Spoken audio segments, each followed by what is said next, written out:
So I wanted to start by asking you what inspired you. I know that you're teaching about immigration law, and you've also written a book about immigration and citizenship. And what inspired you to pick those as the topics you wanted to focus on? Well, I think that at a personal level, I've always been interested in the issue of immigration because my parents are immigrants and naturalized citizens. And so this idea of living in the United States and being betwixt two worlds and over the course of decades becoming part of America is something that's very familiar to my experience. And those are a lot of the people who are at the center of this book, are people who are living in the United States, sometimes for decades, and in various ways trying to find a way to fit in the United States. At a professional level, I have felt for a long time that citizenship doesn't get enough attention among those who care about immigration. We spend a lot of time talking about tragedies at the border, and rightfully so. They, require all of our empathy and our attention.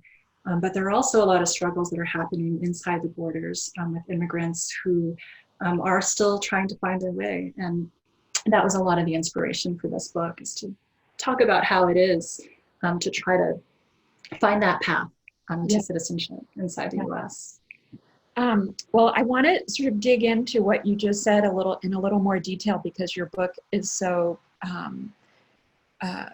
helpful and extraordinary, and I think you do such a beautiful job helping us understand all the different types of struggles that immigrants can have. But you open with a scene where we're in a school cafeteria on a Saturday, and I think it's a great way to begin the story. Can you sketch that scene for our audience so they can see it and hear it? Sure.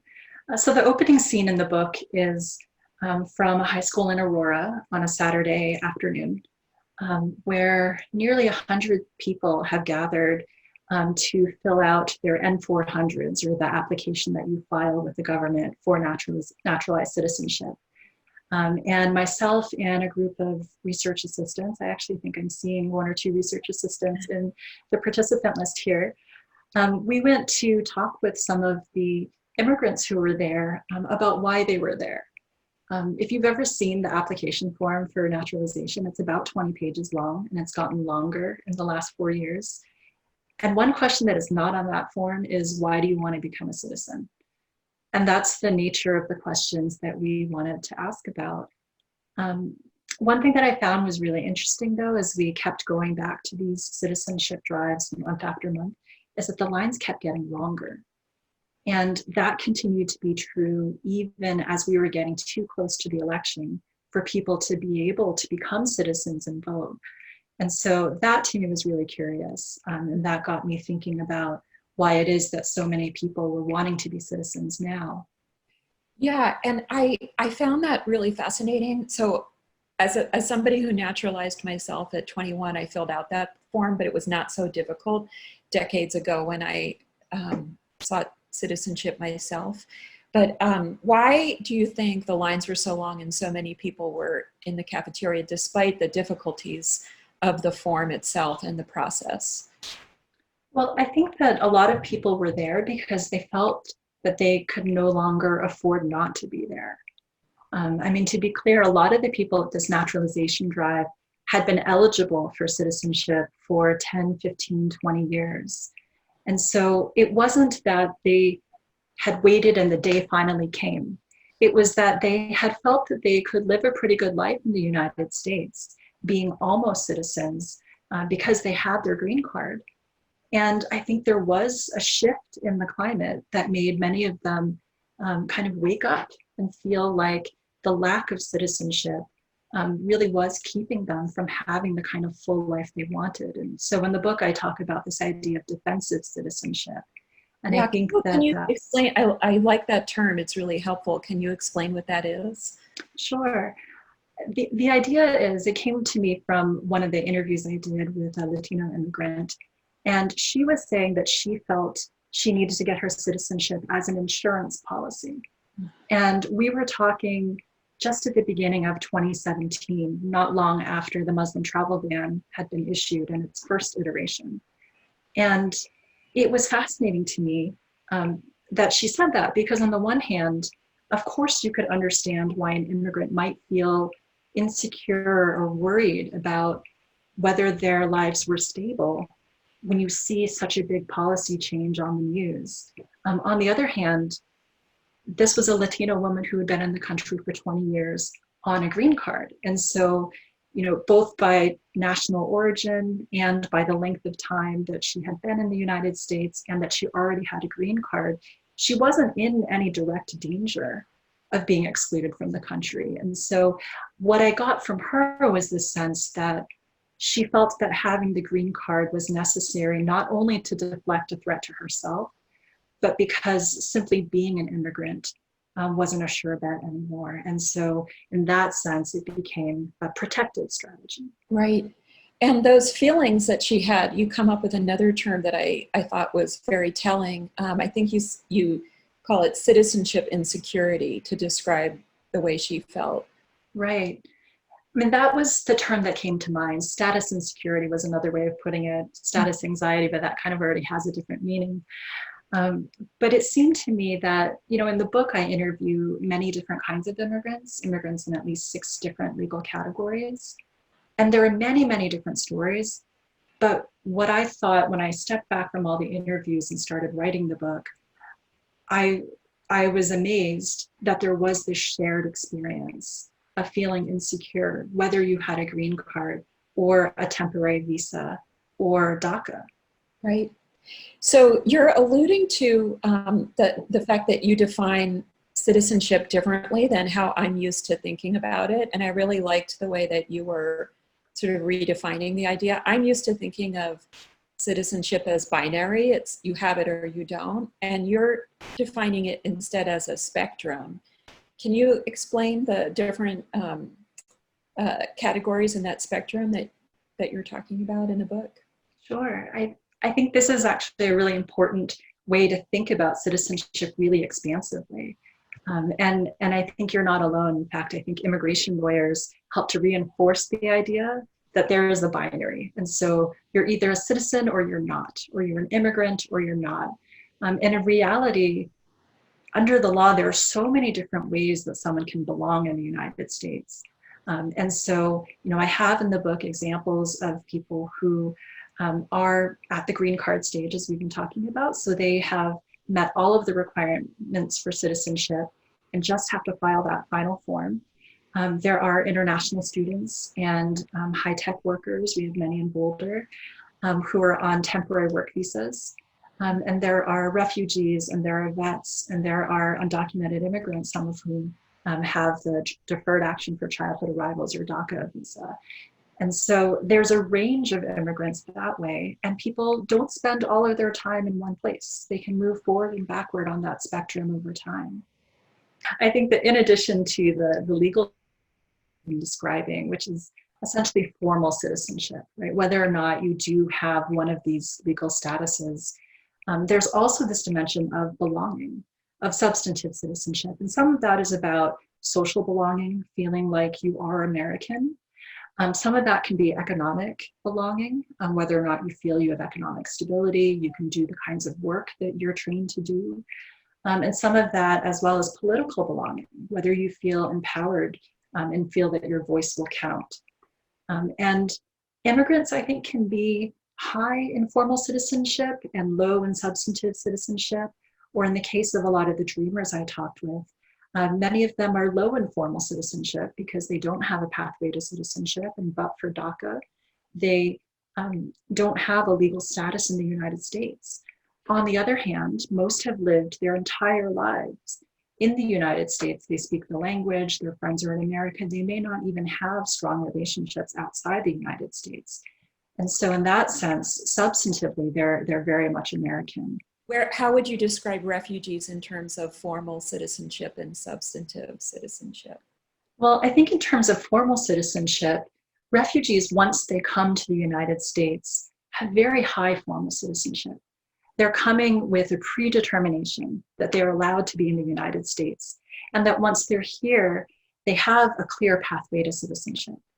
And not only do they have that path, they get more assistance from the government than many other categories of immigrants. There's actually job training and language training.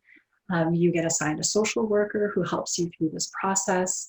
And when you step back and look at the big picture, refugees naturalize something like 90% of the time, and compared to the general population of immigrants that only naturalize about 50% of the time, higher now that we're in the Trump administration, but usually about 50%.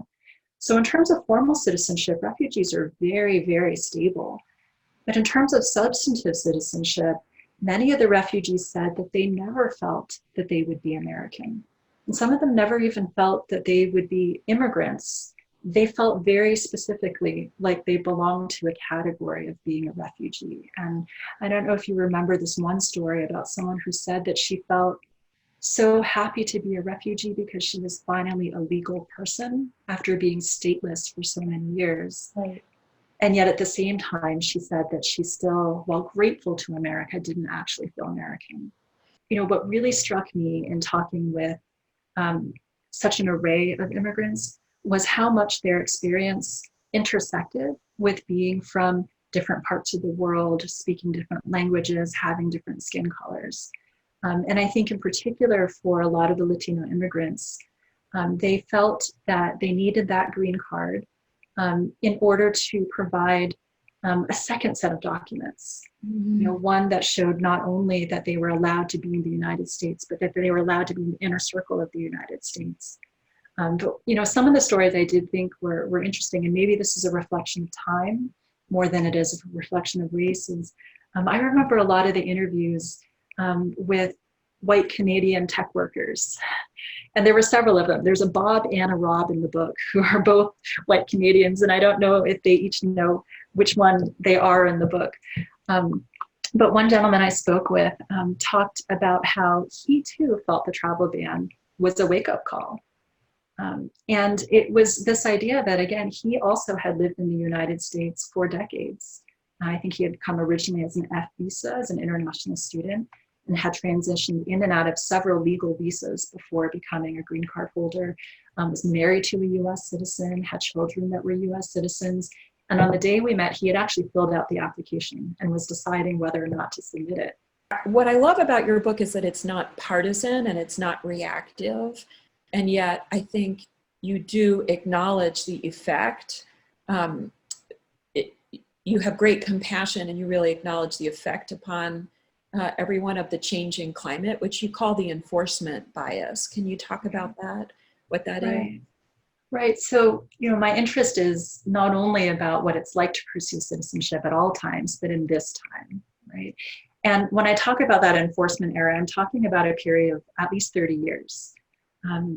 I say toward the end of the book, this book is not about the Trump administration, or at least it's not only about the Trump administration. Because I think, sometime around the mid-1980s is when we started to have federal laws, one after the next, that became more and more exclusionary of immigrants. And that has created an environment that, I think is reaching some kind of a peak now, but that has been on this steady ascent. And I think invariably that makes it harder and maybe more important to become a citizen if that path is available. There's some sense in the legal field, I think, that some people are saying citizenship is not that important, and you actually take the opposite stance. Do you want to say why that is? Sure. And I get this from my friends. I think there are actually two groups of friends I have who think that citizenship is not that important. I think one group is those who feel that we're living in this globalized society, right? We're in this world where you can email, you can Zoom all the way across the country and have second graders in French Polynesia listening to your talk. And in that world, it seems you can be a citizen of the world. You don't have to be a citizen just of the United States. Right. But then I also have friends, especially in places like California, where I lived for a long time before I moved to Colorado, where they feel that you have local citizenship, and as long as you're a Californian and you have access to in-state tuition and a driver's license and health insurance, you can belong in California even if you don't have formal citizenship. And I don't deny that there is truth in both of those experiences, but I feel in this enforcement error, it's not enough. And that last step of having formal citizenship can only come from the federal government. And so that's why there is a big part of this book, and the policy solutions are about protecting the institution of citizenship and being able to extend it as far as possible, with the hope that that can be something to stand on, right? And the work's not done then. You still have to think about all the other layers, the social and economic belonging. Well, I want to get to that because you have this really beautiful phrase that integration is the North Star. And so I think you're arguing that formal citizenship isn't enough. Could you talk about, I don't want to, you don't have to map out the entire policy roadmap that you give at the end, because I know people are going to buy the book and that will be their reward for reading it. It'll be their surprise at the end, and you may not want to give it all away, but could you talk a little bit about why formal citizenship's not enough and why integration is so important in your mind? Sure. So that phrase, the North Star, is of course one I stole when I was hearing a keynote speech from a MacArthur Genius Grant winner, so someone who clearly is a very bright star in the sky himself. And he was talking to a room full of immigration activists and attorneys who were really committed to immigration reform. And he asked what the North Star of immigration reform should be. And that is to say, if you weren't so busy every day filing a lawsuit or staging a protest or writing an op-ed in order to resist against the latest policy, what would you want immigration policy to look like? And for me, the idea was around integration, this idea of inclusion, and the idea that you could extend a pathway to citizenship in the ways that the newspapers are talking about, the pathway to citizenship for undocumented immigrants like the Dreamers who don't have it, but also to think about what it would mean to have that kind of a pathway for people who are in other legal categories of status. What it would mean for the refugee to actually feel that they belong in their community, or for the green card holder who has lived a life in an ethnic ghetto to feel that they can be trusted by the police. And in that sense, to have this notion of integration guiding all of the different policies that I sketch out in more detail in the book.